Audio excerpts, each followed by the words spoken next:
What do Paris Hilton and Chris Hemsworth have in common? Well, apparently, they both want to bring animals back to life. But we're not talking about making your favorite pet live forever. Nope. These celebs are actually helping a science company bring back animals that no longer exist, like the mammoth, the Tasmanian tiger, and even the iconic dodo. If everything goes according to plan, these fascinating creatures could be walking among us again by 2028. This groundbreaking effort is led by a company called Colossal Biosciences. At this very moment, they're working on a way to revive the core genes of animals that disappeared from Earth ages ago. The idea is to replicate those genes using DNA from a close, living relative. If that's all Greek to you, don't worry. We'll break it down a bit later. So, the mammoth is one of the animals they plan to bring back, and people are especially hyped about it. These incredible, massive creatures roamed parts of Africa, Europe, Asia, and North America until about 4,000 years ago. Some people might mix them up with modern elephants, but there are some key differences. For starters, they had huge curved tusks that curled inward and were used to dig for food. They also adapted to survive in freezing climates, like having 2 layers of thick fur to keep their blood warm. But mammoths and elephants do have a lot in common. The woolly mammoth shares 99.5% of its genes with its closest relative, the Asian elephant. That's huge because it means that mammoths are genetically closer to Asian elephants than Asian elephants are to African elephants, for example.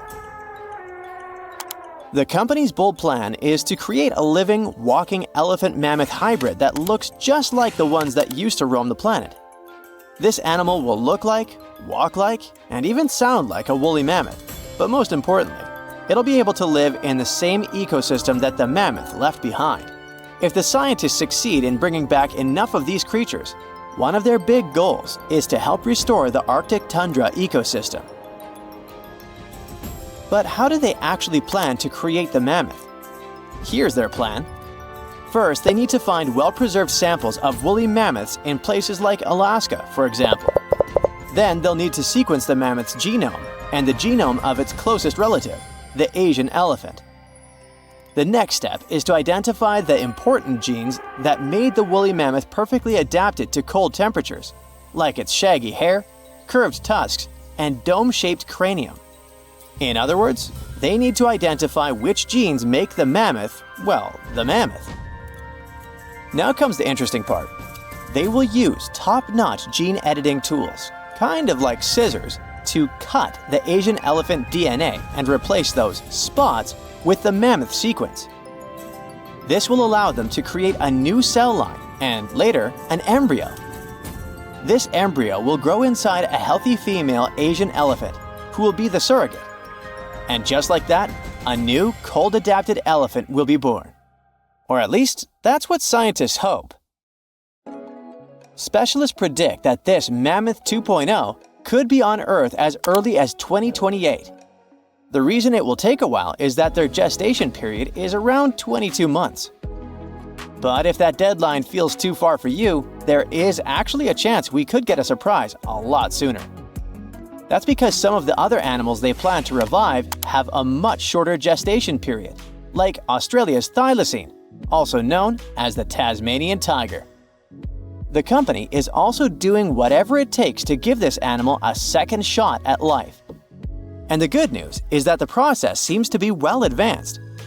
Recently, the group announced that the Tasmanian tiger's genome is about 99% complete. This animal was native to the Australian mainland and the islands of Tasmania and New Guinea. A big part of the Tasmanian tiger population disappeared over 3,000 years ago. But about 5,000 of them kept roaming around until pretty recently. It's believed that the last thylacine passed away in 1936. To revive the Tasmanian tiger, scientists first need a sample of the ancient animal. So they took RNA molecules from a 110-year-old preserved head that had been kept in ethanol. The team was really lucky because it's rare to find old samples that are so well preserved. allowing scientists to use advanced DNA analysis techniques. And by that, I mean they did a full, complete analysis. By studying RNA samples from important tissue areas like the tongue, nasal cavity, brain, and eyes, experts were able to learn a bunch of interesting things about the Tasmanian tiger. They could figure out how its brain worked, and also what this beast could smell, see, and taste. By the way, these semi-nocturnal animals had a special appetite for small rodents, lizards, and birds. After finding the perfect sample, the process of reviving it will be pretty much the same as with the mammoth, but with an elephant as a DNA donor, of course. In the case of the Tasmanian tiger, its closest living relative is a small marsupial called the fat-tailed dunnart. Even though this animal is small, it is a ferocious carnivore. So experts believe the whole DNA editing process will work just fine with its sequence. Their goal is to turn a fat-tailed dunnart cell into a thylacine cell. To accomplish that, they did more than 300 unique genetic changes into a dunnart cell. So there is no doubt they're pushing all the boundaries to make the dream of reviving animals a reality. This project also plans to revive the iconic dodo. You know, that funny-looking bird from the paradisiacal island of Mauritius in the Indian Ocean? And here, things get a little trickier, since we don't know much about this creature, which has origins that go back about 23 million years. Basically, the only clues we have about what dodos looked like when they were alive come from a handful of drawings, paintings, and written descriptions from the 17th century. But since those pictures are all pretty different from each other, and only a few of them were based on real live dodos, we're still not 100% sure what they actually looked like. And as for how they behaved, well, we don't know much about that either. That's why reviving this long-absent legend will be super interesting and really enlightening. The sample they used to extract an old dodo genome came from a skull in the collection of the Natural History Museum of Denmark. And the dodo's closest living relative, which will provide the host cells, is the Nicobar pigeon, a gray bird with colorful features found in the Andaman and Nicobar Islands in India. If everything goes smoothly, in a couple of years, we might see the fabulous and iconic dodo with our own eyes. Reviving animals might sound impossible, but science and technology together can be a real game changer, not only by protecting today's animals, but also by restoring species that disappeared from the planet long ago. Actually, we've already pulled this off. A wild goat called the bucardo, also known as the Pyrenean ibex, went extinct in the year 2000. But 3 years later, scientists managed to bring it back to life, using a method pretty similar to what we've talked about in this video. It took 57 tries, but one of them finally worked, and a bucardo clone was born. Unfortunately, the animal only lived for 10 minutes. You might think that wasn't a success, but it was actually a huge step forward in the whole animal revival field. Now, specialists can only hope the project to bring back the dodo, the mammoth, and the Tasmanian tiger go a bit better.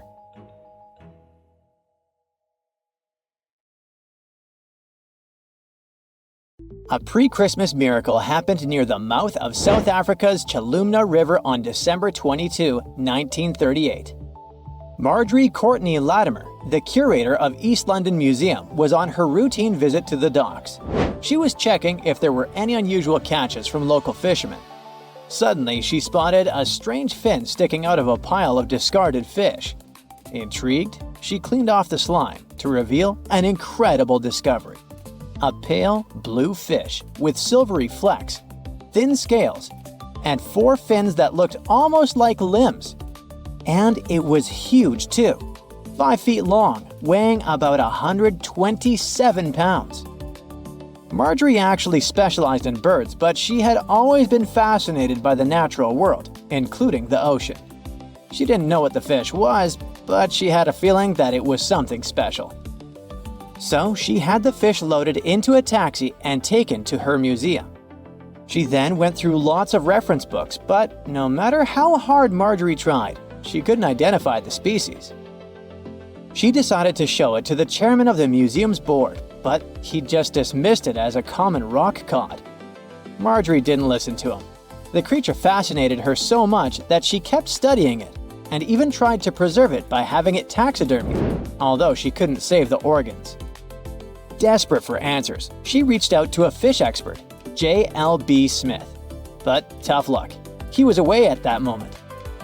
When Smith finally saw the drawing, he got instantly intrigued. By January, he finally wrote the response to Marjorie, saying the fish was giving him sleepless nights.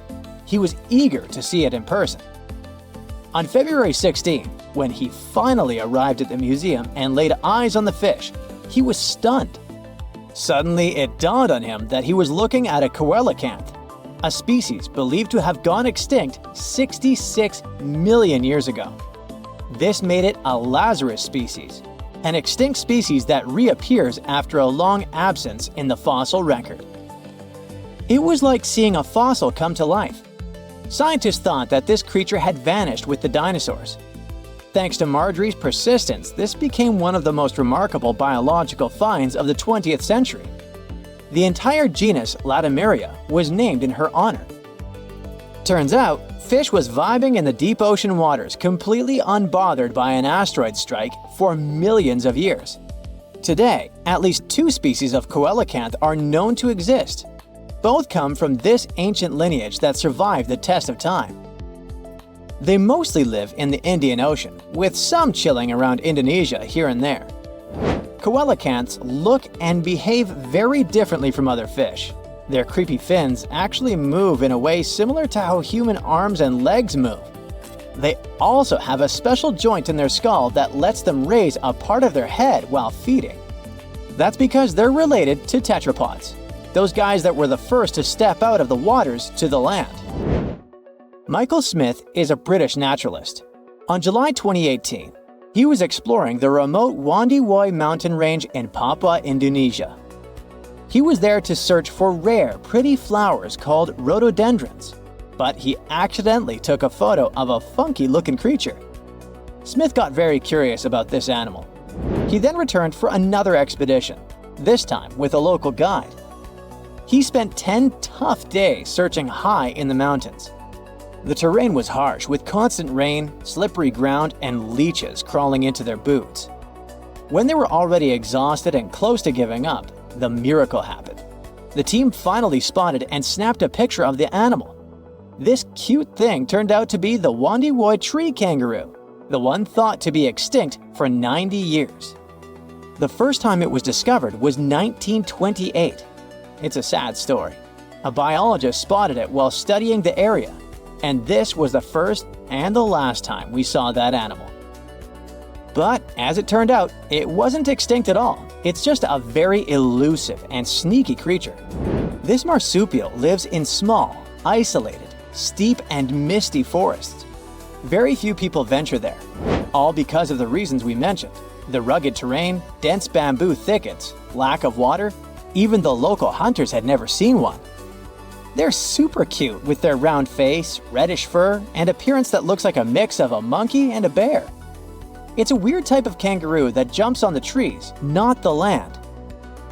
When Michael Smith rediscovered it, he immediately contacted experts, including a specialist on tree kangaroos. The discovery was confirmed. Even though it's still hard to catch these creatures in the wild, they're still a mystery to science, and scientists try to protect the species. In 1996, researchers from the Wildlife Conservation Society were walking around the meat market in Thakek, Laos. Suddenly, they spotted a bunch of weird rats. Yeah, it may seem to be a common thing for a market, but those were no simple rats at all. At first, they thought it was a new species. They called this new rodent the Laotian rock rat. This animal was so different from other rodents that biologists wanted to place it in its own family. But in 2006, Mary Dawson and her team challenged this idea. They suggested that the Laotian rock rat might actually belong to an ancient family of rodents, the ones that were believed to have been extinct for 11 million years. In the same year, scientists finally captured and documented a live specimen. And guess what? those were indeed those ancient rats. They didn't go extinct. They just preferred to avoid the spotlight and decided to go vibe in the limestone karsts of Laos and a small part of Vietnam. Turns out, the locals were even familiar with the rodent, regularly trapping it for food. Right, that must be the true reason for their hermit lifestyle. Now, these guys are a huge interest for scientists and are being studied carefully. In 2019, some scientists went on a joint expedition on Fernandina Island in the Galapagos archipelago. During the expedition, the team started noticing weird things: tracks, scat, and claw marks on trees. By following them, they suddenly discovered the culprit: a mysterious turtle that was sitting on a high elevation on the volcanic island. It was a lone female tortoise. They nicknamed her Fernanda. That's because they recognized her as a Fernandina giant tortoise, a species that was thought to have been extinct for 112 years. The last time we've ever seen this species was in 1906, when scientists found a male tortoise and sent it to the California Academy of Sciences. They thought that volcanic eruptions and extensive hunting caused the species to completely disappear. This was a huge deal. It provided hope for the survival of the Fernandina giant tortoise. Park rangers said that they saw signs of at least 2 other tortoises, so maybe they'll be able to find them soon. The Galapagos Conservancy has launched fundraising efforts to support further expeditions. In July of 2007, Luis Enrique Minguez was hiking in La Palma, a small island in the Canary Islands. He's a researcher in the Institute of Ecology and Conservation. While he was walking through the northeastern part of the island, he spotted an interesting lizard. The lizard was almost 12 inches long. He saw it near a forest trail, about 147 feet above sea level. Minguez took a photo of the lizard and shared it with his buddy researchers. After seeing the pictures, they realized that it was the long-lost La Palma giant lizard. This species was presumed to be extinct for centuries. They thought that it disappeared within the last 500 years due to being hunted by cats and habitat destruction. Unfortunately, even though they were super hyped up at first, things didn't go so well next time. They did some follow-up expeditions in October of 2007, and then some more, but they couldn't spot the lizard anywhere again since then. The lizard probably lived in very high and dry spots of the island. Researchers hope to discover at least some of the lizards in the future and help them thrive once again. Every species on Earth, you, me, and that nasty neighbor of yours, is destined to go extinct someday. Just like what happened to the woolly mammoths and saber-toothed tigers. Stats aren't bright. Scientists say that 99% of all animals that ever lived are now extinct. Hey, what's that look on your face? Going extinct is not the end of the story. Now listen up. Mammoths might make the greatest comeback ever and even be the key to saving humanity.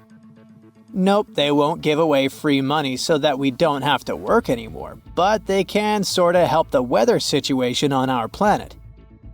In the Arctic tundra, there's this ground called permafrost. It's like soil in the form of ice.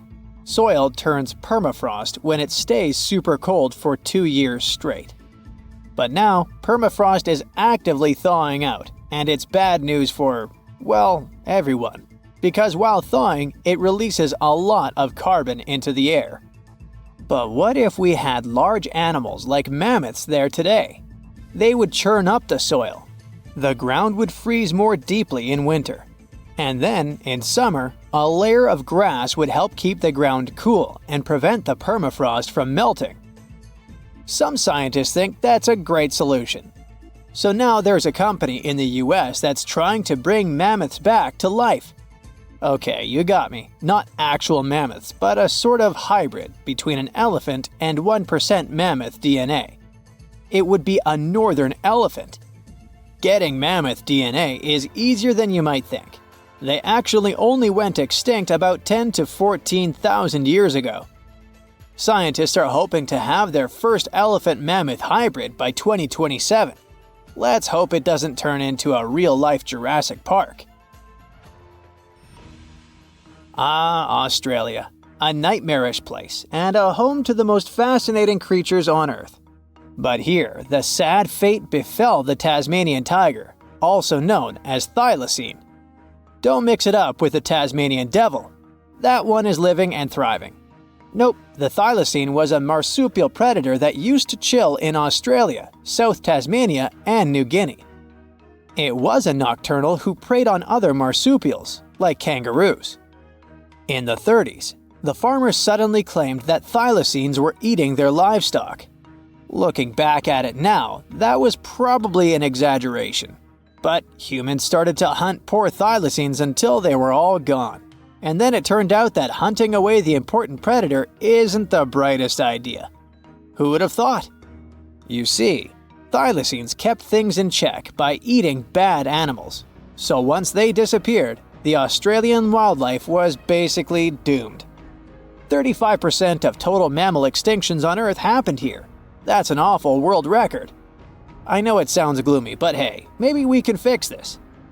Remember that company we mentioned? It wants to bring back the thylacine too. Luckily, many thylacine embryos are still preserved in jars, like some creepy pickles. If we bring them back to Tasmania, this could help revive the entire ecosystem. Would you be happy to see them back in the wild? Me too. And I would also be happy to see you hitting those like and subscribe buttons so you can keep up with amazing facts all year round. We also have some huge dreams about tiny creatures.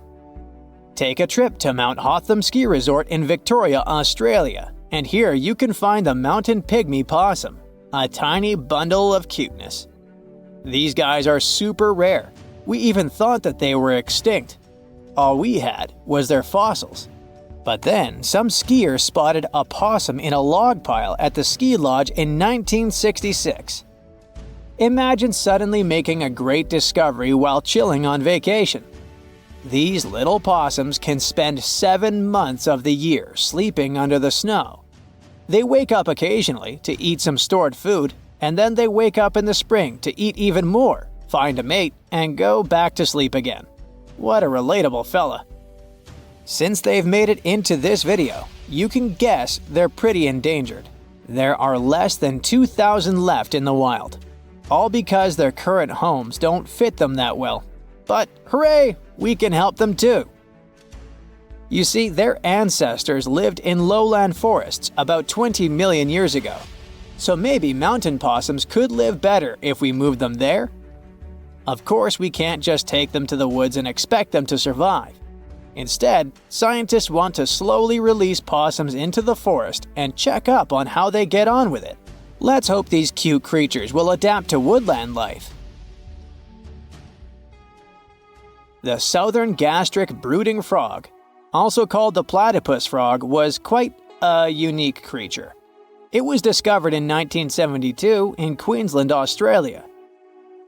Back then, this fella shocked the scientists with its super weird birthing practices. Check this out.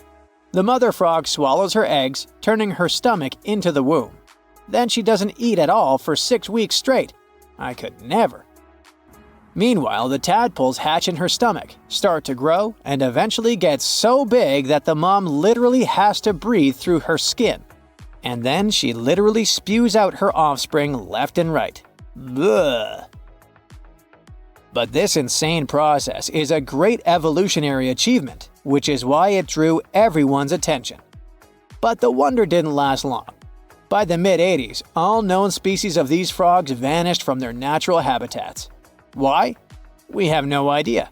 There are many theories, but almost no evidence to back them up. In any case, over the years, these guys officially became extinct. But it all changed in 2013. Scientists started a groundbreaking project named the Lazarus Project. Now they want to resurrect these frogs to learn cool cloning techniques from them. Are you guys ready to copy their genetic preservation method? Yeah, me neither. But let's dive deeper. Literally go in the water. Meet the coelacanth. This creature lived in the oceans back when the dinosaurs roamed our planet, and didn't even notice the asteroids. These guys are the Methuselahs of the sea. They can live up to 100 years, and they don't even start thinking about leaving offspring until they're around 55. At least they've got plenty of time to live for themselves. We actually thought this creature had gone extinct about 65 million years ago. But then, the first Latimeria specimen was discovered off the coast of South Africa in 1938. Now they're known as living fossils. And these fish are enormous. They weigh around 200 pounds. They're also super stylish, with those lobe-fished paddles that make them look like disco balls. Oh, and they're great aerialists. Thanks to those versatile fins, they can even do headstands and swim belly up. The coelacanth is also a bit of a homebody. It's not very energetic and likes to live in underwater caves during the day, only coming out at night to snack on smaller fish and squid. Another animal who's literally me. Now we're trying our best to preserve this species, and I won't be surprised if it outlives us all. And finally, let's talk about the largest and most awkwardly looking flightless bird from New Zealand, the South Island takahe. The tale of the takahe started way back in the Middle Ages. Humans accidentally hunted them all away, and by the late 19th century, it seemed there were none of them left. But then, they were rediscovered in New Zealand in 1948. Poor guys did all they could to hide from us in the mountains, but we still got them. But it's different now. Since then, we've been trying our best to save them from extinction. There's a takahe recovery program going on, and it shows great results. They managed to greatly boost the number of birds in the wild. As of 2023, the takahe population has grown to around 500 birds. They're now considered nationally vulnerable, not nationally critical. It's a little progress, but progress nonetheless. Let's keep it up. Recently, we discovered fossils of the ancient winged terror from Mongolia, a colossal pterosaur with a massive wingspan of 32 feet. This creature was the size of a small aircraft, towering as tall as a large bull giraffe when standing on the ground. There's even a chance that this was the largest flying animal to ever exist. It lived around 70 million years ago in a warm, dry habitat filled with dinosaurs. This predator was stalking its prey on the ground. Baby dinosaurs might have been its favorite meal. We don't have a name for this Mongolian fossil yet, but it's a groundbreaking discovery as the first pterosaur of its size found in this part of the world. And it wasn't the only terrifying pterosaur. 70 million years ago, the Earth looked very different from today. Imagine a world where the continents weren't in their current positions, but instead were grouped together in different ways. There was no Atlantic Ocean yet, it was just forming.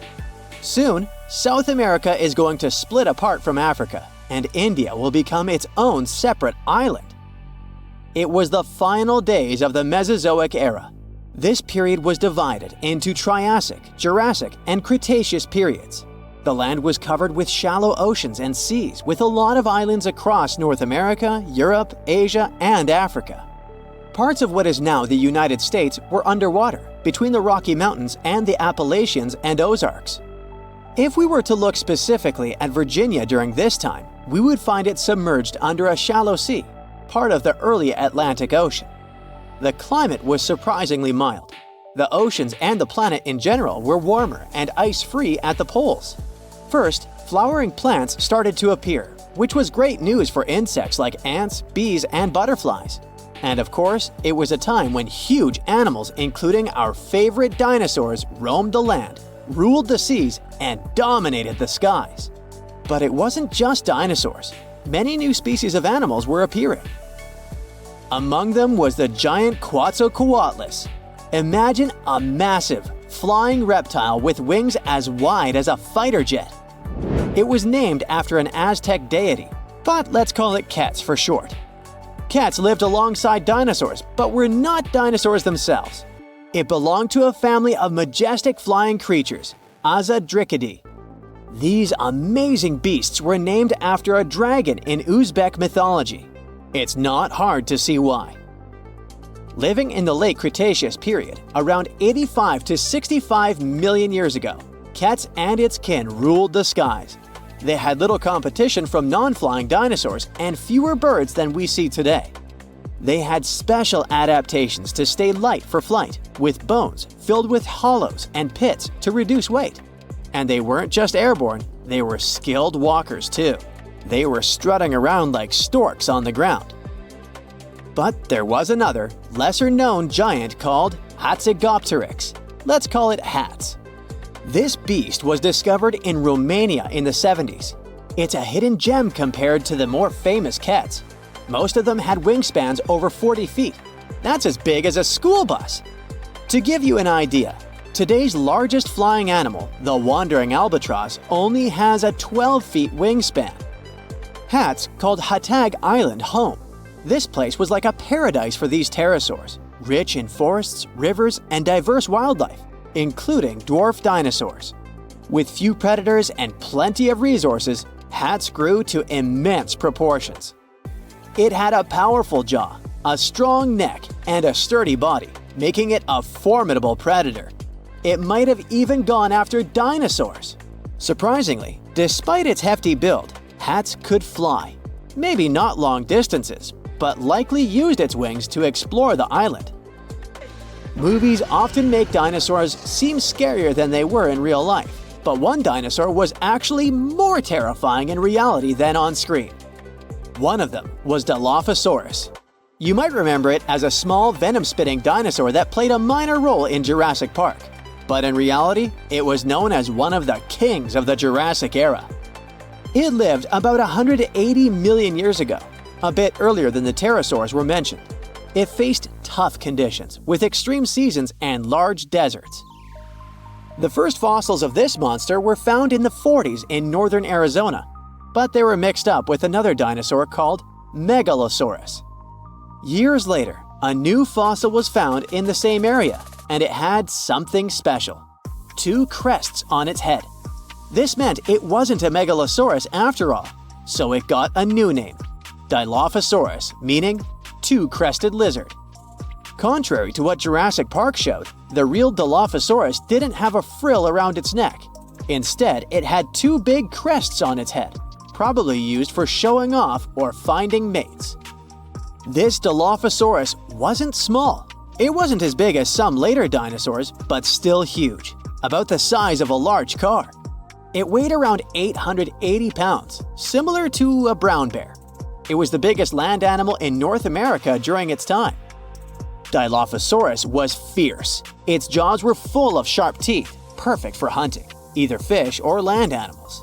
It likely preyed on large animals, including other dinosaurs. Its arms were strong and had sharp claws, making it the top predator of its time, ruling over the entire North America. Late Jurassic North America was a tough place to live in general, especially in the western United States. The dry seasons were harsh, and only the biggest dinosaurs could survive there. It was like a land of giants. But size wasn't the only thing that mattered. There were smaller dinosaurs that could hold their own. One of them is Ceratosaurus. It made a huge fuss when it was discovered in 1883. While fossils of this nature are hard to find, its unique features make it easy to recognize. Plus, the fossils were almost complete, which helped us to describe them quickly. It had a face that could scare anyone. Rows of sharp teeth, bony bumps over its eyes, and its most iconic feature, a horn on the nose, which was probably used for display or fighting. This horn earned Ceratosaurus its name. Our early reconstructions were wrong about its size and posture, though. Ceratosaurus was a medium-sized predator, but some individuals could grow up to 20 feet long and weigh over 2,000 pounds, like a hefty bison. Despite its smaller size compared to other dinosaurs, it didn't lag behind. It had strong legs for running and small but grasping arms.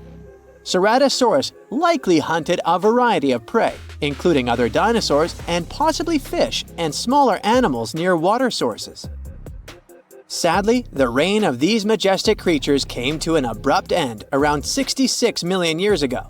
For a long time, we believed it was because of an asteroid impact. But our new computer simulations show that the main culprit might have been volcanoes. Volcanic eruptions spewed gas-filled lava for about 1 million years. This gradually caused the changes in temperature and carbon levels in Earth's atmosphere.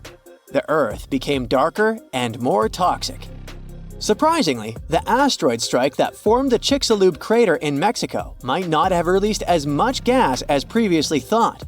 Of course, it still had other devastating effects. It kicked up clouds of dust that dimmed sunlight and caused a rapid drop in temperature.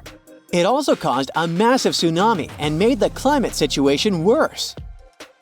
However, there's a chance that the extinction itself happened because of the volcanoes and the asteroid was just hammering a nail, although it's not fully confirmed yet. Whatever the reason was, the Cretaceous period ended and these incredible beings disappeared from Earth forever. 80% of the world's plants and animals were gone forever, not individuals, but entire species.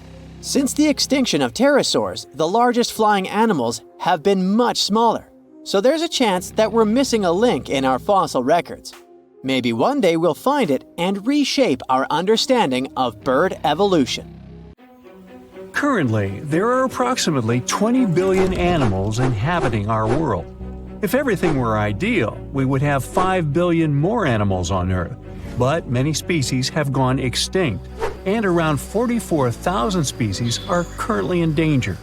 The largest, most recent mass extinction event in history occurred during the Dinosaur era, leading to the eradication of 75% of species on Earth.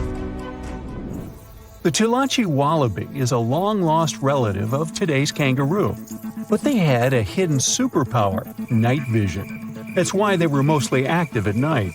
They were 3 feet tall and fed on grass, fruit leaves, and other plants. Wallabies lived in grassy areas near swamps and other water bodies, but not for long. By the 19th century, their numbers had gone down, bringing them to the edge of extinction. Only 14 wallabies had been left in the wild by 1920. A rescue mission was launched. They tried to capture the last 14 animals to protect them. But the situation got out of control and 10 wallabies lost their lives. The 4 remaining ones were transferred to a special facility, and in 1935, the last animal passed away. Only one picture of the Tulachi wallaby is left now. There were reports of the animal's sightings after that, but no proof was shown, and the creature was officially declared extinct in the 70s. Short-faced bears were a unique species that lived in North America, particularly Alaska. It was a massive bear, weighing around 1,500 pounds. When standing on its hind legs, it was around 12 feet tall, a whole foot taller than today's biggest beast in this family, the polar bear. This animal was different from today's bears because almost all of them are omnivores, except for polar bears. But this monster was solely carnivorous, which was the reason for their extinction. During the end of the Ice Age, many herbivores were gone, and those bears did not have enough food to survive. They were the Usain Bolt of the bear world, the fastest Bruins to have ever lived, reaching a top speed of 40 miles per hour, which is 5 miles faster than grizzlies. There are around 400 million pigeons in the world now. Some time ago, in America, a species of birds called passenger pigeons were abundant throughout the country, especially in the eastern forests. There were more than 1 billion of them, but they went from 1 billion to 0 in a few years. They had small heads and necks, but long tails and wings and strong breast muscles that allowed them to fly super long distances. The last passenger pigeon passed away in captivity in 1914. It was named Martha. With that, the ecosystem in the U.S. has never seen this bird again. Now, elks are enormous animals, but they look tiny when you compare them to long-gone Irish elks. That elk was around 7 feet tall at the shoulder with a humongous antler of 12 feet. Today, elk are only 4.5 feet tall at the shoulder and have around 4-foot-long antlers. Despite its name, this elk was found all over the world, from Asia to Europe. It got its name because, in Ireland near Dublin, researchers found a perfectly preserved specimen. Since then, it's been called the Irish elk. The last one passed away in Ireland. The main reason for their disappearance was their inability to adapt to changes. When the Ice Age ended, the elk could not survive and became extinct. Now, somewhere deep in the forests of Costa Rica lives the interesting-looking golden toad. It was discovered in 1966 in one particular spot where all toads would gather to mate. In 1967, a large population of this golden nugget was noted in that same spot. But the following year, only 10 to 11 toads were seen, and the year after that, in 1968, only one lonely male toad showed up at the spot. For years, there were searches for golden toads. In 2004, the toads were officially declared extinct. Humans were not responsible this time. The drought in the area in the 80s had a significant impact on the toads.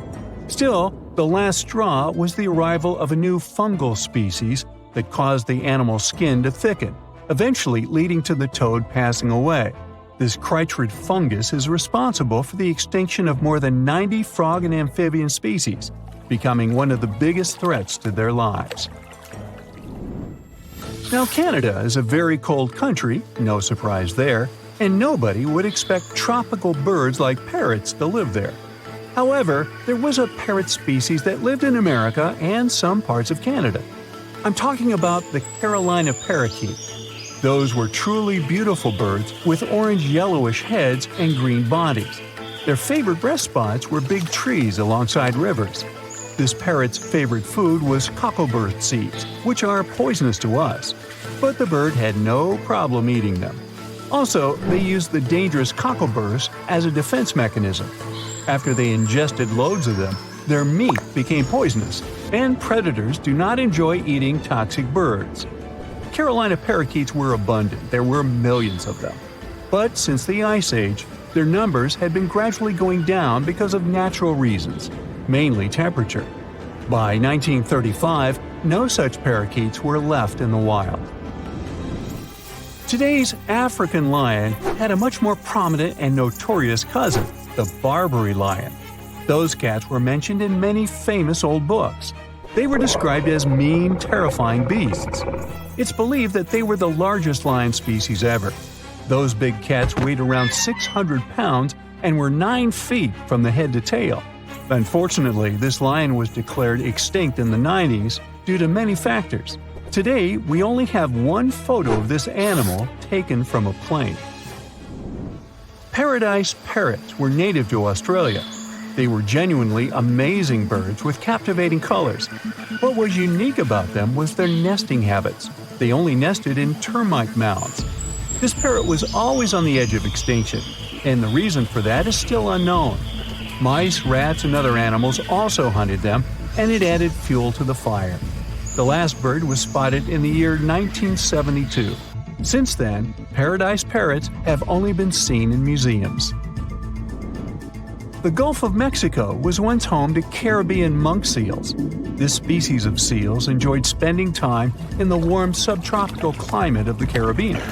Most of the time, they were found near reefs and islands, foraging for food. Like most of us, they also loved sandy beaches and were usually seen in groups of 100 seals, resting before the next adventure. In the year 1886, monk seals were declared extinct. You can still see this animal in 2 museums. Both are located in the UK.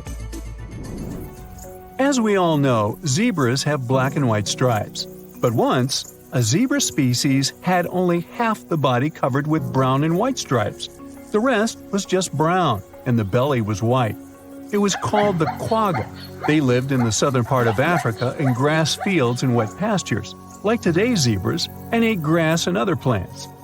The last quagga perished in 1888, but not all hope is lost. Today, extensive research is being done to bring this animal back into the wild.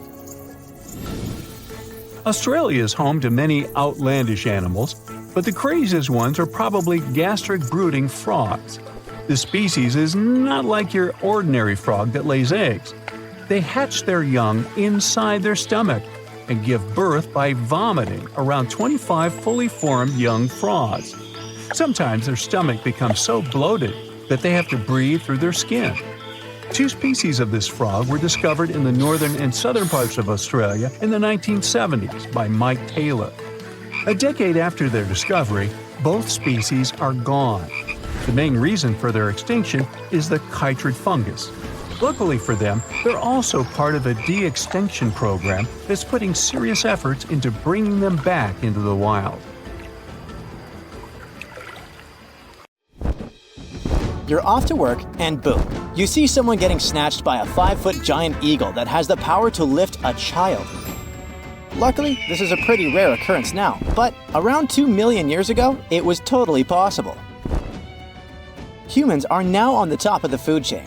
I mean, many animals can hurt us, but they would rather munch on something less dangerous than people. Until a couple of years ago, almost everyone thought we were the #1 predator in the world since the beginning of our times. But let me tell you a little secret. We weren't the top predators. Somewhere in Africa, near the town of Tous, in a mine, archaeologists uncovered something probably worth more than gold. It was a small skull that belonged to a hominin, a human species that lived just before we split into 2 groups. One group is today's chimpanzees, and the other one is us humans. That is probably why we're so similar to chimpanzees. And believe it or not, we share 98% of our DNA with them.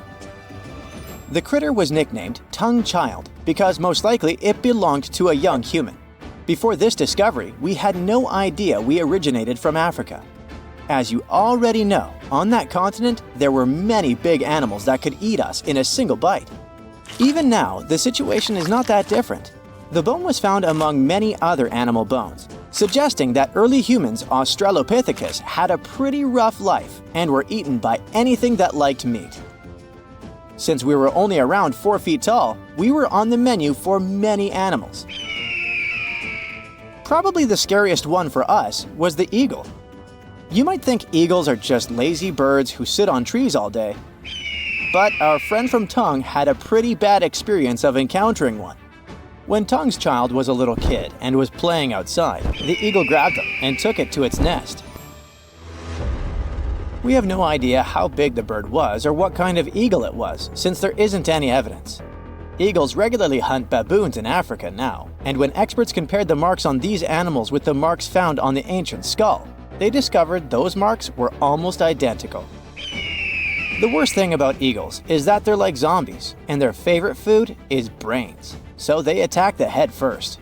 Even now, we're not safe from sky attacks since eagles can theoretically snatch kids. Stop looking at the sky now. There are many more land animals that can harm you. Roughly 500,000 years ago, our ancestor, Homo rhodesiensis, was doing his chores when he was ambushed by a hungry ancient hyena. He had a few broken bones, and the hyenas stashed him in a cave in Casablanca, where he was uncovered 500,000 years later. Not many animals can chew through bones like it's nothing. Hyenas have a bite force that is 7 times stronger than ours. They keep meat stacked in hidden places, so they can have snacks for later. Since we can't see at night and hyenas can, they hunted us at night. This might be the reason why people are scared of the dark. It's an instinct passed down from our ancestors because, at night, they had to stay inside caves or other structures to avoid monsters. Technically, our ancestors played real-life Minecraft in survival mode, but our long-lost cousins weren't afraid of hyenas since they hunted them for food. Hyenas also hunted us for food, so what exactly happened will most likely remain a mystery until we invent a time machine. Today, hyenas are known man-eaters, but they're nowhere near their ancient ancestor, which was twice their size. Homo heidelbergensis was an incredible hunter that hunted everything from giant deer, rhinos, bison, and many more animals. But there was one creature that made the hair on their necks stand up. It was a giant with 8-inch teeth, weighing more than 1,000 pounds. No animal was safe during its era, which was around 300,000 years ago. Of course, I'm talking about the saber-toothed tiger. It actively attacked our ancestors, among other animals like crocodiles, monkeys, horses, and honey badgers. You might be one of those who have a terrible fear of snakes, and that might be because they hunted your ancestors. We have been sharing this planet with snakes for over 100 million years. Our early pals were so scared of them that they evolved and developed sharper eyesight. Their brains grew bigger since snakes were ambush hunters, sneaking up on humans and attacking them unexpectedly. Initially, we were colorblind, but snakes hunted us so much that we developed three-dimensional vision and the ability to see colors. All of these tricks allowed us to see snakes better. But evolution works both ways, and around 60 million years ago, these reptiles developed venom because they lost the ability to stealth attack. The good news is that humans have developed bigger brains and learned to distinguish between venomous and harmless species. The worst monster Neanderthals probably had to watch out for was other Neanderthals. There's much evidence that shows that we sometimes were unfriendly towards each other. This theory is called the dangerous ape theory. Neanderthals didn't hunt one another regularly since there was an abundance of animals that had more nutrients needed to survive. Neanderthals most likely hunted one another when they didn't have any other food, or for rituals, or in self-defense. Around 4 million years ago, near Lake Turkana in Kenya, there was a humongous crocodile with a taste for humans. It was not that modern-day croc that can only reach 20 feet in length. Its ancient relative was 27 feet long, the largest crocodile ever. This prehistoric creature could swallow us in one bite, since we were only 4 feet tall back then. We don't have proof that this animal hunted us, since they had a powerful stomach that could liquefy bones easily. But there was a foot found that had clear marks from a crocodile's jaw. The ape probably wanted to cool off or drink some water and was grabbed by the prehistoric reptile. Crocodylus anthropophagus is another croc species that lived near Tanzania around 1.8 million years ago and ate humans like burgers. It loved people so much that its Latin name literally means the eater of humans. They patiently waited underwater for humans to come for a drink, and when they arrived, the monsters would snatch and drag them underwater. Evolution was trying to find solutions because we encountered scary monsters and were hunted by them. All that running from predators had an impact on our bodies.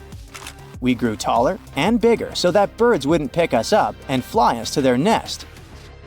Like it or not, we had to start walking on two legs since we could scan the surroundings much better that way. It helped us to run from predators while carrying food. Plus, standing up made us look bigger. Now we throw things with our hands for fun. For example, while playing basketball. But back then, we had to throw rocks at predators to make it out alive. Chimpanzees also used this throwing technique to scare off predators. We started talking to each other to coordinate attacks better and plan what to do when we saw danger.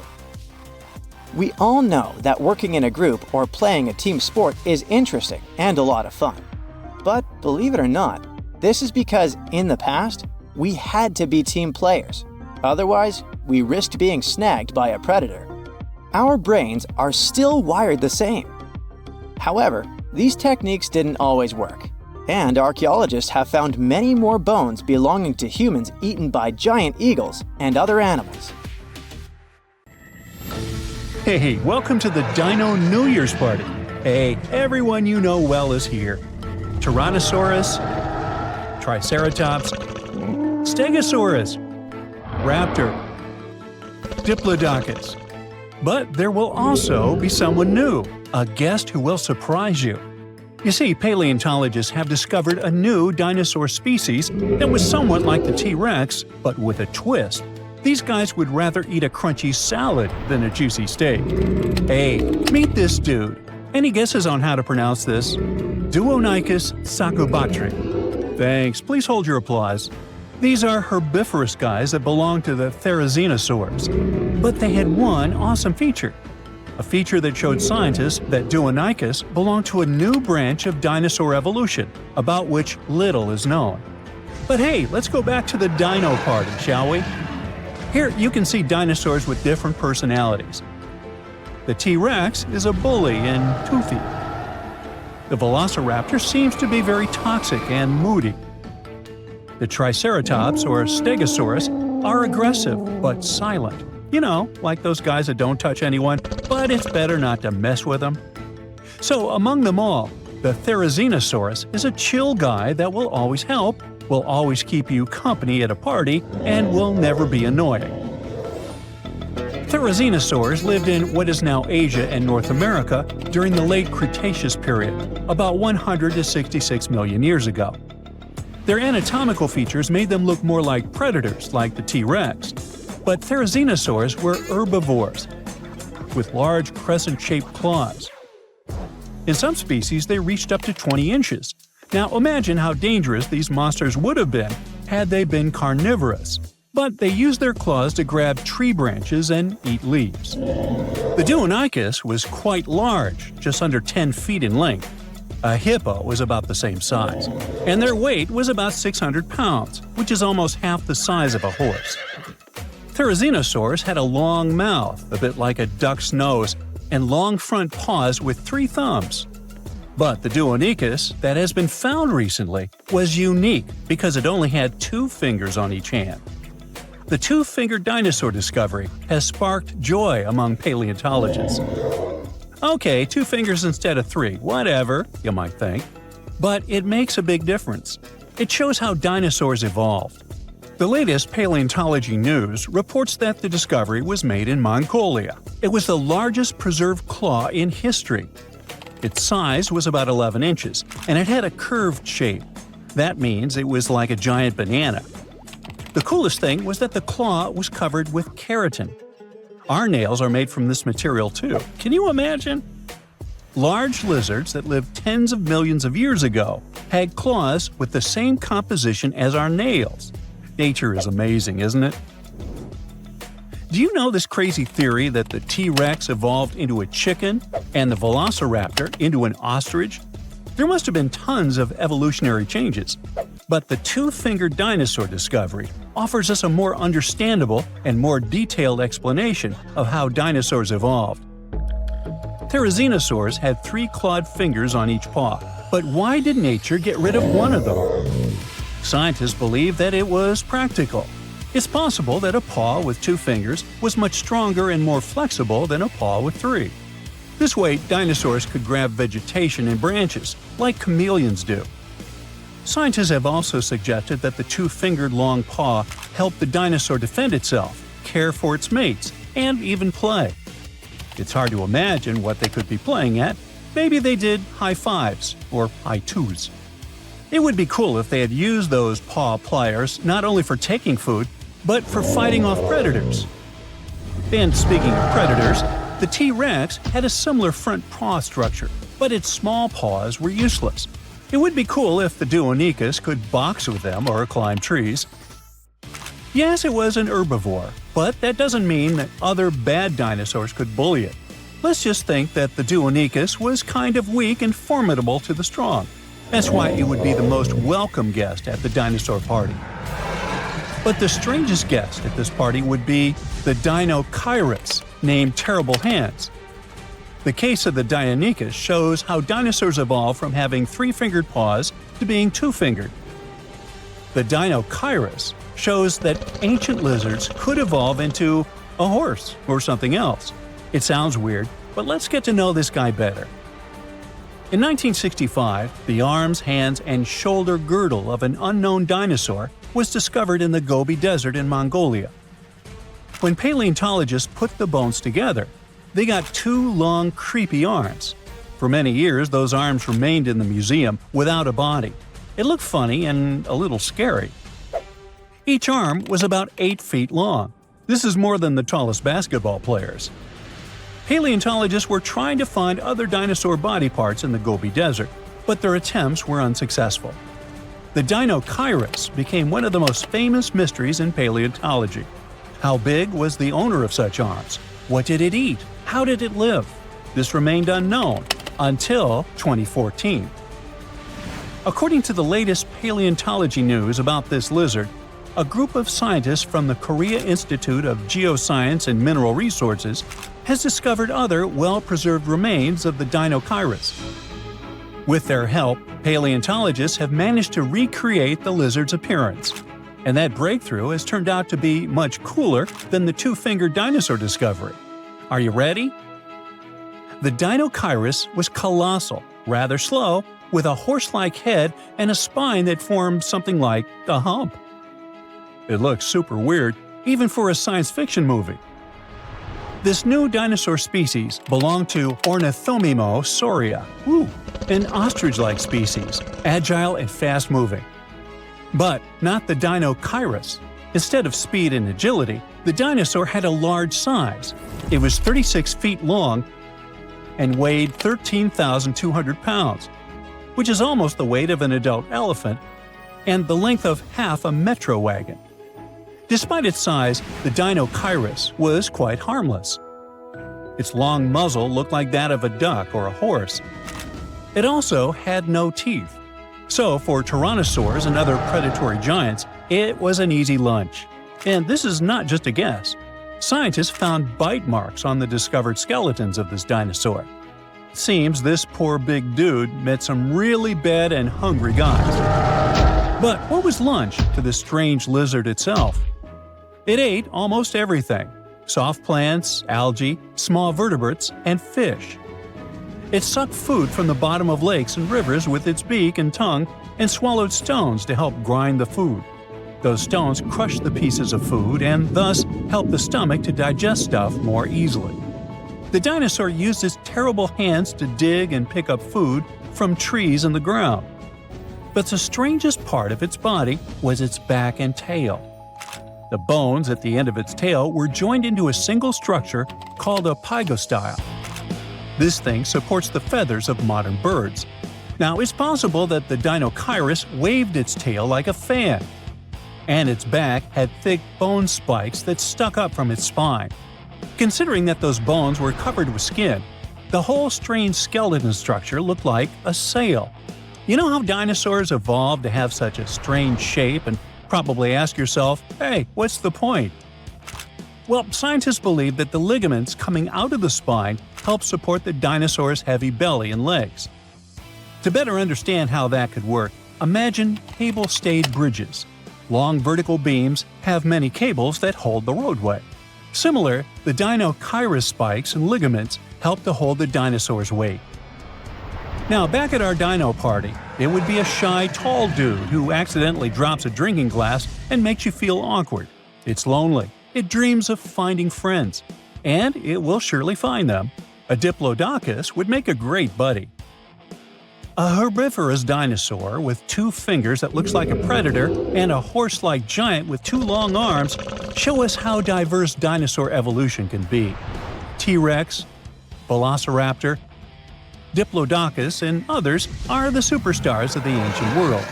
It would be cool if paleontologists could discover new dinosaur species that would remove the old guard from their pedestal of fame.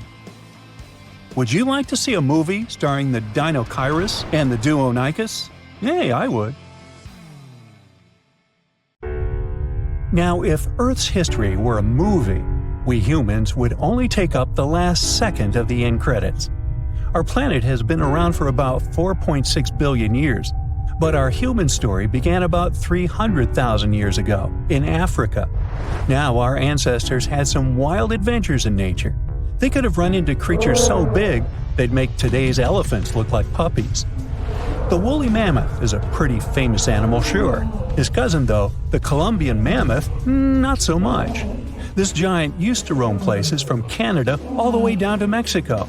Unlike the furrier woolly mammoths which hung out in colder places, these animals had shorter hair, resembling huge elephants. They also had incredibly large tusks, like 12 feet worth of spiraling sturdy tusks. And they weren't just for show, they came in handy when facing predators. That includes our ancestors. If you think about sloths these days, you're picturing these adorably slow creatures. They couldn't possibly be in your list of most dangerous animals. Well, their grandparents might have. For starters, we call them ground sloths, and they vary a lot in size. Some were as big as rhinos, and others, like the Megatherium, were as colossal as elephants. Imagine seeing a 20-foot-long sloth which doesn't mind chewing on some meat every now and then, at least in theory. Ever heard of Bigfoot? Well, our next animal kind of looks like him, but is a distant cousin to orangutans. Meet Gigantopithecus, the largest primate to ever call our planet its home. Standing tall at 10 feet and weighing more than 600 pounds, these animals were amazing to look at in real life. Unlike Bigfoot, they weren't constantly hiding. In fact, it's believed they were peaceful and gentle creatures. Sadly, they faded away about 100,000 years ago, mainly because their food sources slowly became unavailable. Those lush, fruity forests they called home eventually turned into dry grasslands. Next on our list is the cave hyena. Weighing a chunky 250 pounds and standing 3 feet tall, these beasts were as long as a grown-up lying down. What's even more interesting about these creatures is that they loved hanging out in groups. A pack could be as big as 30 of these animals, which meant they could easily take on even the biggest, heaviest mastodons. Our ancient families would have needed to stay alert around these hungry specimens. Sadly for these hyenas about 20,000 years ago, their numbers started going down. Soon enough, they completely disappeared from the planet. Quick pop quiz. What's called a tiger but isn't really one? It's the saber-toothed tiger. I mean, sure, they belong to the feline family, but they aren't technically tigers. First appearing around 42 million years ago, in July I think, many of their kind were gone before we even showed up. However, early Americans might have bumped into a couple of specimens from this group. If that really happened, it would have been quite the encounter. Think of the biggest wild lion today or the hefty Siberian tiger. These big cats also had some incredible features hidden in their fur. They were good at sneaking around, hiding, and pouncing on mammoths bigger than themselves. Their bite wasn't that strong, but they could open their jaws wide, like twice as much as a lion. And although their teeth were a bit on the weak side, they had buff forearms to pin down their dinner, giving those big fangs a purpose. Not the kind of kitty you'd want to play with. Dire wolves made their debut about 250,000 years ago. They were like the gray wolves we know today, but a lot stronger. While wolves these days stretch out to about 6 feet and tip the scales at 170 pounds max, dire wolves were about 5 feet and about 150 pounds. Found all over North and South America, they had admirable jaws, biting nearly a third harder than their modern counterparts. Also, their favorite snack was horses. But just like many other majestic beasts of the past, they faded away around 10,000 years ago. Now, names can be deceiving. Take the American lion, for example. It's not really a lion, it's more of a panther's big cousin. The other part of the name is correct, though. They did live in America about 330,000 years ago. This feline was no lap cat either. They were at the top of the wildcat pyramid, weighing a colossal 772 pounds. That's like stacking 4 grown men on a scale. Even the mighty African lion would look a tad bit shy beside these beasts. With the muscle to take down a bison, you wouldn't want to accidentally interrupt their dinner. They parted ways with this planet around 11,000 years ago, right after the last ice age. Now, down in Australia, about 50,000 years ago, I wasn't around then, there lurked a relative of the Komodo dragon, the Megalania. Experts love to have debates on how big it was. Some say it stretched out to 23 feet. Others think it was just about 11 feet long. Either way, they were basically mega-sized Komodo dragons with a dangerous bite. If you think bears are already big and fluffy now, let's introduce the short-faced bear. While this big creature stood on its hind legs, it towered at 14 feet. With long limbs, they could outrun today's bears, hitting speeds up to 40 miles per hour. These ultra bears sadly disappeared around 11,600 years ago. Now imagine a crocodile. Okay, imagine that same crocodile, only supersized, with sporty legs, doing its thing in Australia about 1.6 million years ago. Well, say hello to the quincana. These crocs were extremely large, reaching 23 feet. And no, they weren't lazy river loungers. These creatures really love spending time on land. They evolved to have strong legs for their chases and razor-sharp teeth designed for slicing, not gripping. When did we stop sharing beaches with them? About 40,000 years ago. The name elephant bird might not sound familiar, but try to picture a bird that stood tall, as high as a basketball hoop at 10 feet, and weighed as much as a small car, 1,500 pounds. Their eggs were equally huge, like 150 chicken eggs bundled up into one. Now, as amazing as these birds sound, there's a lot we still don't know about them. They're hard to study, as most extinct animals are. Still, some recent studies have given us some clues.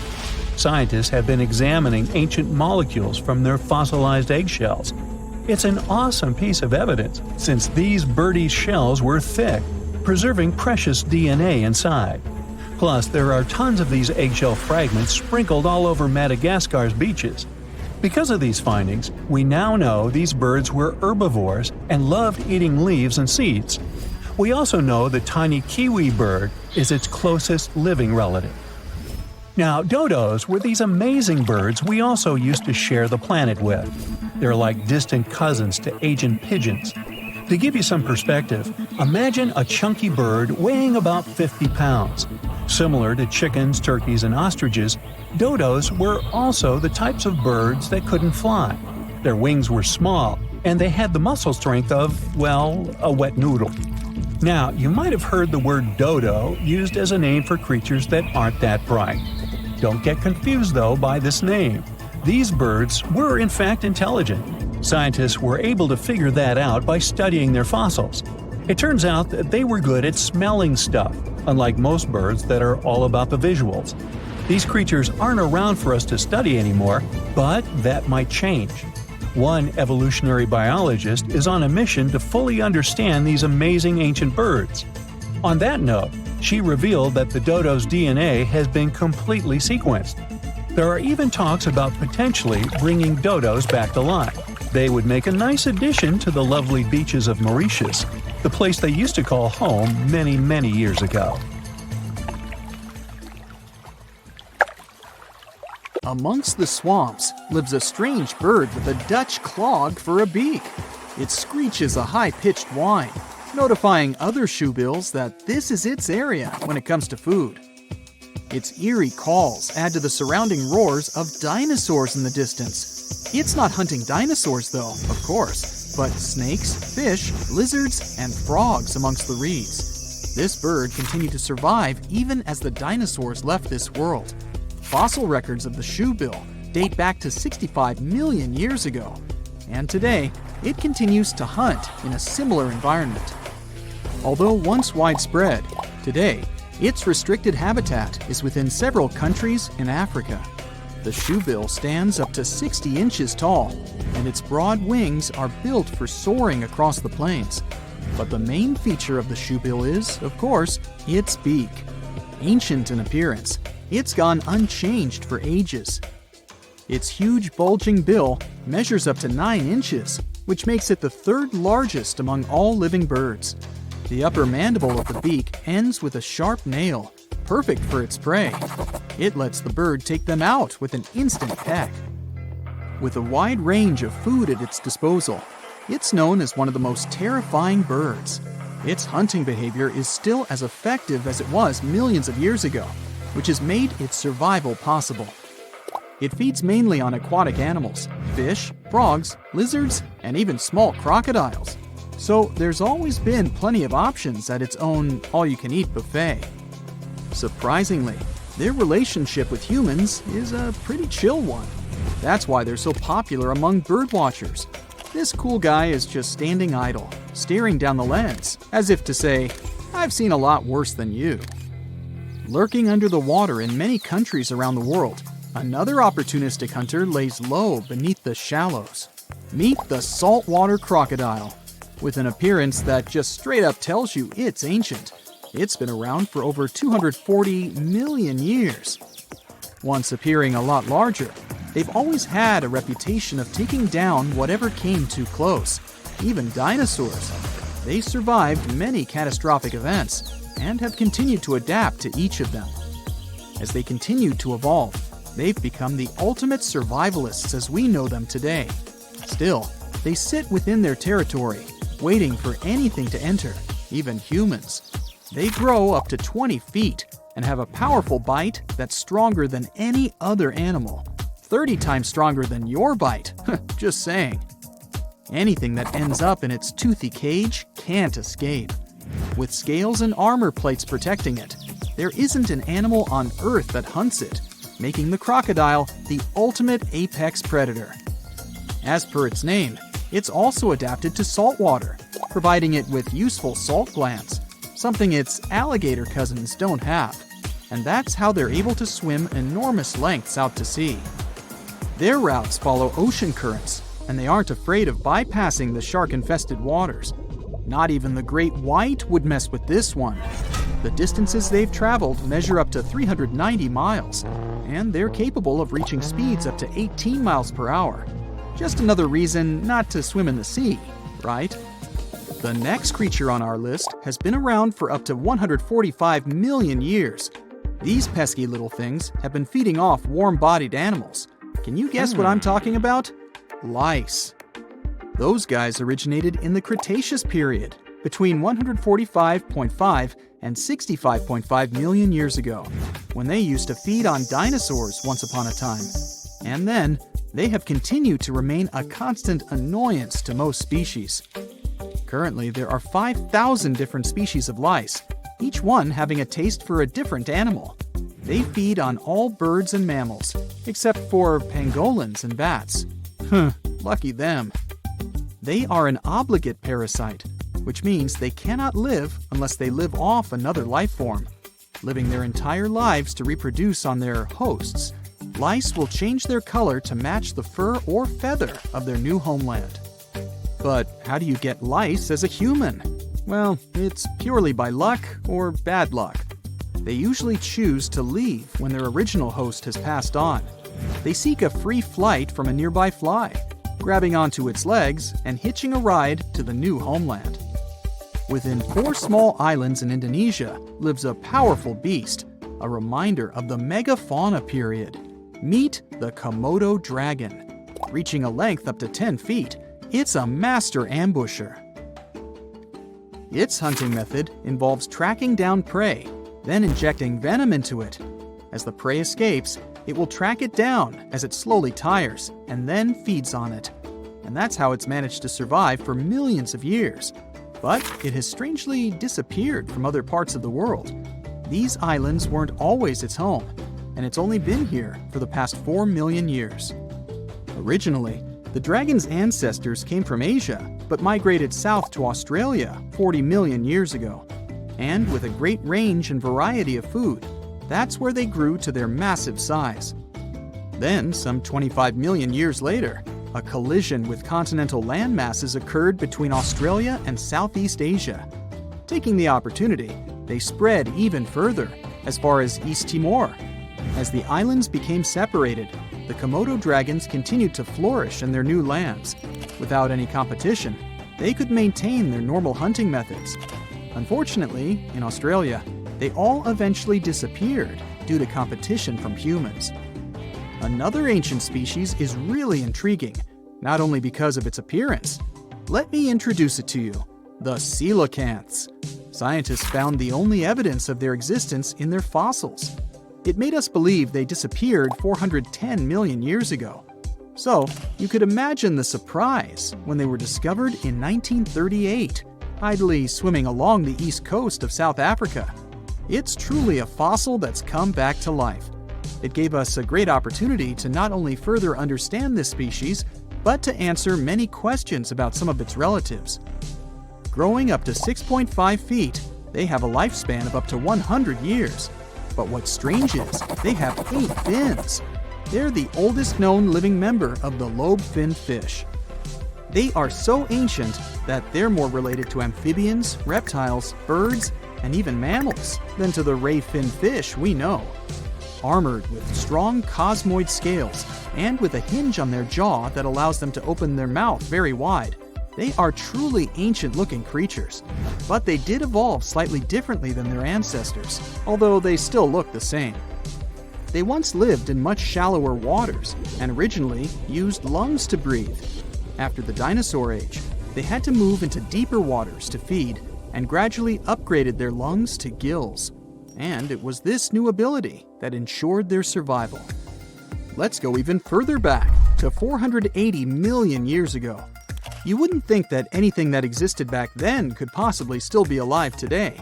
But the horseshoe crab is not only still on this planet, it's almost identical to its ancestors. Its whole body is protected by a thick plate with spikes pointing outwards. It has 10 eyes scattered around its body.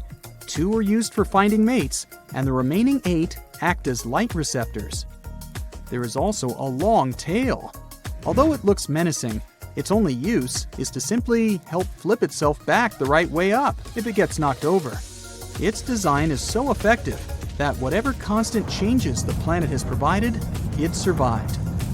Although they look like they could be related to a lobster, they're actually closer to spiders and scorpions than crabs or crustaceans. With a healthy diet of clams, crustaceans, and worms, they find enough to eat along the coasts of the Atlantic, Pacific, and Indian Oceans. They also feed on algae, so it makes sense why they manage to survive many food shortages caused by world events. With all the traits of the horseshoe crab, who knows, it might even outlive humans. Well, here's to the next 480 million years. You're walking along the riverbank. It's quiet, save for the water's peaceful burbling.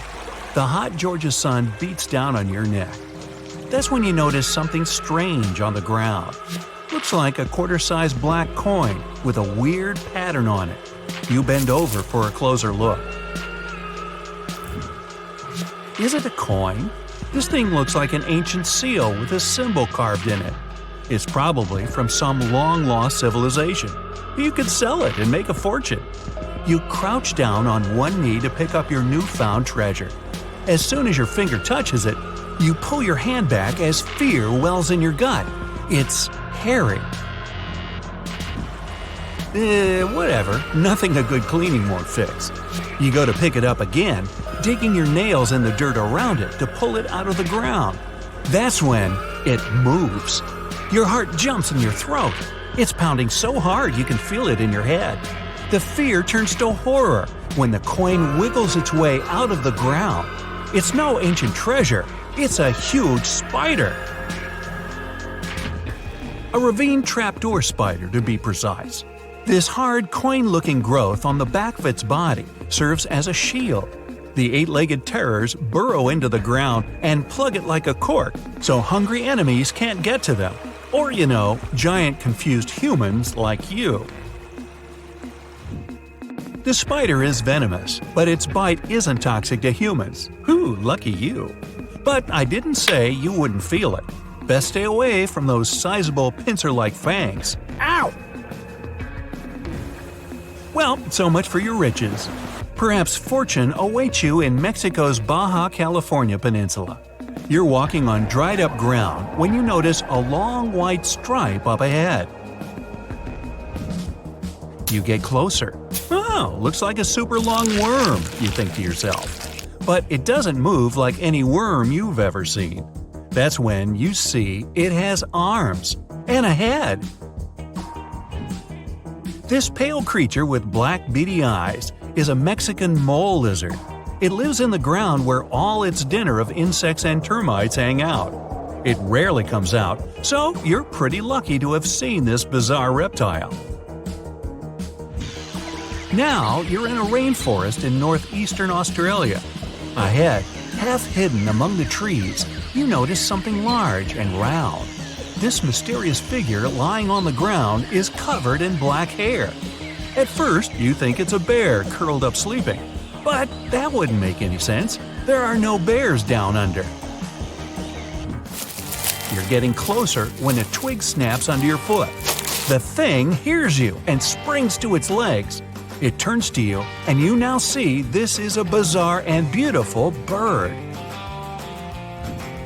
That black hair is actually a thick coat of long, fine feathers. This formidable fowl has a bright blue head with a large horn on top. Is that a trumpet? No. It stands on two powerful legs with a dagger-like claw on each foot that can be as long as your hand. Take away those feathers, and you might mistake this thing for a velociraptor. But it's actually a cassowary, the most dangerous bird in the world. It could jump straight over your head if it wanted to, definitely high enough to kick you in the chest. And its blows are strong enough to break bone, not to mention that claw that can cut through anything like butter. This bird was made to hunt and avoid being hunted. Don't even consider running away, not unless you too can sprint over 30 miles per hour. Diving into that lake over there won't save you either. This bird is an excellent swimmer. Best just to back away slowly and hope it doesn't come after you. Another creature that proves it's best to keep your hands to yourself is the panda ant. The naming is obvious. It's black and white and furry like the beloved bamboo-chewing bear. This furry little bugger lives in the forests of Chile. But don't go to pet this fluffy little ant. What you're looking at is no ant at all. It's a species of wasp. That black and white coloring serves one purpose: to warn others of this insect's powerful sting. And if that doesn't make you back away, the wasp will let out a squeaking sound. It sounds cute to us humans, but it means a painful sting is around the corner. These insects are loners. They don't live in colonies and don't have nests. They're also parasites. A female panda ant lays eggs next to the larvae of another insect. Then the hatched babies use these larvae as food. Ew. Surely you've seen bugs that look like leaves and twigs. But what about a creature that looks like a beautiful orchid? You can find this fragrant flower in the forest or a green field among other plants. But make sure that's a flower you're leaning in toward to smell. If it's not, you risk being bitten by a praying mantis. The orchid mantis is nearly impossible to distinguish among the flowers. It has pink-white coloring with legs and claws that look identical to little petals. It uses its resemblance to the plant to hide from predators and hunt insects that love these flowers. A butterfly or a bee flies up to the flower when one of the petals starts moving. The unsuspecting meal might take it as simply the wind. But then the petal turns into a sharp claw that suddenly grabs the insect. Oh my, dinner is served. Now imagine you're in the jungles of Costa Rica. You notice a brown snake sitting on a tree branch in front of your face. The snake looks like it's about to strike. Well, you want to run away as far as possible, but notice that this snake is unusually short, and it doesn't lash out at you. You wait, but the snake keeps staring at you. It doesn't even hiss. Lucky for you, it'll never bite because it's not a snake, but a caterpillar. The hawk moth caterpillar can change the shape of its body to look like a menacing serpent. This easily scares away any hungry foes. The coloring and pattern on the skin imitates a snake's scales and eyes. This insect also knows how to move like a reptile. A master of disguise, this one. Let's get out of the hot jungle and head to Central Europe. You're in the middle of a sunny green meadow. Colorful flowers bloom around. Birds sing and bees buzz by. Among the bees, some are not what they seem. You'd hardly be able to distinguish the imposters. But if you look really closely, you'll see the golden bee fly moving through the air. It looks like a bumblebee, but it's the buzzer's biggest enemy. The golden bee fly sneaks into bee nests and lays eggs there. Its larvae hatch and feed on the bees and flower nectar. The yellow and black coloring allows the intruder to go undetected the whole time. The camouflage also keeps enemies away. Nothing would touch this fly if it thinks it'll get a bumblebee sting. The next spot on your journey is the rainforest in southern Thailand. Now, be extra careful and watch your step. Not because the next animal is poisonous or bites, but because you might actually step on it. The leaves from the trees have fallen and turned a gray-brown hue. Among these leaves, it's tough to distinguish the Malaysian horned leaf frog. Its body shape, coloring, and especially those pointy growths coming out above its eyes, all allow this amphibian to hide perfectly among the fallen foliage. This frog can sit for hours in one place, waiting for its next meal to come close enough to… Now you're in a garden. You see a beautiful bright flower and a small bird hovering near it. The bird flaps its wings so quickly you can hardly see them. And that long needle-like beak makes you immediately assume you're looking at a hummingbird. But as soon as you get closer, you realize this is not a bird, but an insect. Fortunately, the hummingbird hawk moth isn't venomous and doesn't sting. It's just a lovely little creature that decorates the garden with its presence.